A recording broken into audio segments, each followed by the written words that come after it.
BJP എന്ന് പറയുന്ന രാഷ്ട്രീയ പ്രസ്ഥാനത്ത് ഒരു ഭീകരമായിട്ടുള്ള ഒരു സ്വഭാവമുള്ള ഒരു ഭീകര സ്വഭാവമുള്ള ഒരു രാഷ്ട്രീയ പ്രസ്ഥാനമാണെന്നുള്ള രീതിയിലേക്കാണ് യഥാർത്ഥത്തിൽ ഈ സിനിമയിൽ അവതരിപ്പിച്ചിരിക്കുന്നത്. അതിലൊരു തർക്കമില്ല.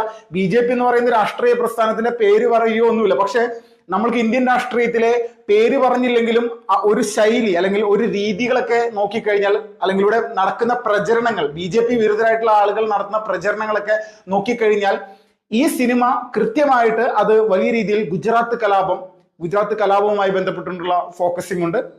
അതോടൊപ്പം തന്നെ കേരളത്തിലേക്ക് വരുന്ന സമയത്ത് ഇവിടുത്തെ സുരേന്ദ്രൻ, BJP നേതാവായിട്ടുള്ള സുരേന്ദ്രൻ 35 സീറ്റുകൾ നേടിക്കഴിഞ്ഞാൽ കേരളത്തിൽ അധികാരം പിടിക്കുമെന്നൊക്കെ പറഞ്ഞിട്ടുണ്ടായിരുന്നു കഴിഞ്ഞ നിയമസഭാ തെരഞ്ഞെടുപ്പിൽ. ആ ഡയലോഗുകൾ ഈ സിനിമയിലുണ്ട്.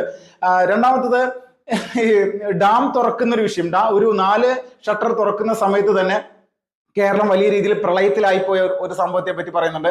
അതപ്പോ ഈ